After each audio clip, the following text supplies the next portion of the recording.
Hello अन्वेषण scholars, कैसे हैं आप। आज हम करेंगे बहुत ही simple but interesting chapter 5 of grade 6 science curiosity text book, जो है measurement of length and motion. इस वीडियो में हम करेंगे मेजरमेंट ऑफ लेंथ। आपको कोई भी चीज़ दिया जाए, कोई भी ऑब्जेक्ट, आप उसको मेजर कैसे करेंगे? You will either take a scale or you will use measuring tape, right? But पहले के दिनों में measuring tape या scale का यूज़ नहीं करते थे। पहले के दिनों में यूज़ करते थे body parts जैसे कि hands, fist, fingers या फिर even foot for measuring of length। चलिए देखते हैं ऐसे यूनिट्स को यूज़ करके क्या हम डेफिनेट रिजल्ट निकाल पाते हैं। देखिए, ये है मेरे पास आपकी बुक। अगर मुझे इसका लेंथ मेजर करना है तो मैं अगर हैंड स्पैन का यूज़ करूँ from one end to another end, from the thumb to the little finger, let me use my hand span 1 and 2, so approximately 1 and 2 hand span is the length। लेकिन अगर आप या आपके छोटे sister या भाई अगर इस मेजरमेंट को करने की कोशिश करें हैंड स्पैन यूज़ करके, तो मे बी देल गेट 3 हैंड स्पैन्स और 2.5 हैंड स्पैन। तो कैसे आप एक डेफिनेट रिजल्ट पे आ सकते हैं? You can understand the inconvenience of using this unit. Hand span या कोई भी body parts for that matter हम यूज़ करेंगे तो हमें डेफिनेट आंसर नहीं मिलेगा। सो ज़रूरत आन पड़ी कि हम एक स्टैंडर्ड यूनिट को फॉलो करें। इंटरनेशनल सिस्टम ऑफ यूनिट्स या एसआई यूनिट्स को आज के डेट में हम फॉलो करते हैं। The SI unit of length is metre.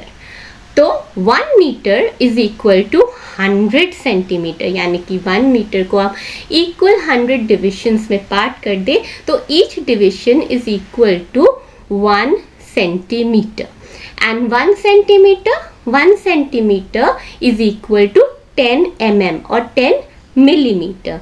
यानी कि अगर आप स्केल को देखें ध्यान से तो 1 सेंटीमीटर जो होता है यहाँ से यहाँ तक 1 सेंटीमीटर, उसके बीच के छोटे डिविजन्स हैं and each division corresponds to 1 millimetre. So ये तो हो गई छोटी लेंथ की बात। Now what about distance between cities? आप सेंटीमीटर या मिलीमीटर में नहीं करते मेजर, आप करते हैं किलोमीटर्स में measure. Now what is 1 kilometre? 1 kilometre is 1000 metre and 1 meter is 100 centimeter, 1 centimeter is 10 millimeter। ये आपको याद रखना है। Okay, and besides this another unit that is quite popular and is in use is inch.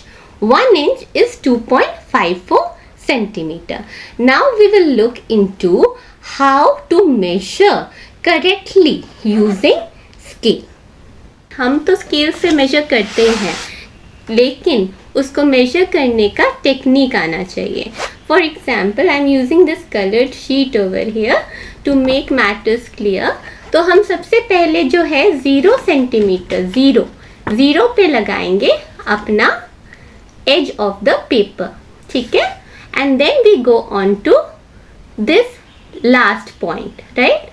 और देखिए एकदम straight है, straight line में है मेरा स्केल, तो आराम से आप मेजर कर सकते हैं कि किस पॉइंट पे ये एंड हुआ है। और आपको अपना स्केल ना ही ऐसे रखना है टेढ़ा मेढ़ा, ना ही ऊपर की ओर रखना है। So it should be straight aligned, right. और एक और चीज़ का ध्यान रखना है, जब आप मेजर करेंगे तो आपकी आंखें होंगी directly above the point of your measurement. It should not be from left hand side. आप लेफ्ट साइड से नहीं देखेंगे, राइट साइड से नहीं देखेंगे, क्योंकि मेजरमेंट में एरर आ जाएगा। नेक्स्ट, अगर हमारा स्केल ब्रोकन हो जाए तो हम क्या करेंगे, कैसे मेजर करेंगे? इस वीडियो को बनाने के लिए मैंने ब्रेक नहीं किया था, ये ऑलरेडी ब्रोकन था। So here we have a scratch note है मेरे बच्चे का। तो इसका लेंथ हम कैसे मेजर करेंगे using this broken scale. So what do we do, ये कहाँ से ब्रोकन है, ये लगभग 8 से ब्रोकन है। तो मैं क्या करती हूँ ना, 8 भी पार्ट इतना क्लियर नहीं है, I will stick my edge, the initial point I will take as 9 centimetre. देखते हैं कैसे मेजर करेंगे। जो फर्स्ट इनिशियल पॉइंट है ना, मैं 9 से मेजर करना शुरू करती हूँ। Okay, I start measuring from 9। Now I go on to measure. तो जो लास्ट वाला पॉइंट है वो है 29 सेंटीमीटर। तो 29 सेंटीमीटर है, तो मेरा लेंथ क्या बना, 29 सेंटीमीटर? नो, मेरा लेंथ 29 सेंटीमीटर नहीं है इसका।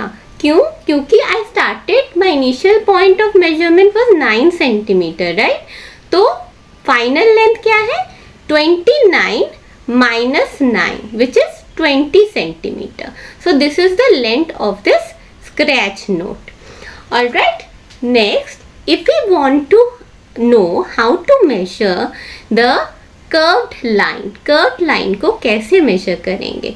For example, if I have this circle, और अगर मुझे इसका हाफ मेजरमेंट लेना है या फिर फुल मेजरमेंट ही लेना है, तो हम क्या करेंगे, कर्व लाइन को मेजर करने के लिए generally we use thread technique. तो थ्रेड में करना क्या है, आपने इसको रोटेट करना है, रोटेट तो नहीं, आपने इसको पूरा घुमाना है जिससे इनिशियल पॉइंट फिर से वापस आ जाए फाइनल पॉइंट की तरफ। ये देखिए, ठीक है, फिर मैंने छोड़ दिया इसको, यानी कि ये है लेंथ। अब ये आ गया स्ट्रेट लाइन में। अब हम अपनी कन्वेंशनल टेक्निक पे चले जाएंगे जो अभी मैंने आपको समझाया। करना क्या है, इनिशियल पॉइंट पे आपको फिर से ले जाना है अपने थ्रेड को और फिर इसको स्ट्रेट पकड़ लेना है। This is 17.2 centimetre. So the length of the curved surface, curved line sorry, is 17.2 centimetre. तो इस तरीके से आप डिफरेंट मेजरमेंट कर सकते हैं। This was part 1. Part 2 will deal with motion and types of motion. So happy learning, Anveshan scholars, and please do subscribe. Bye bye.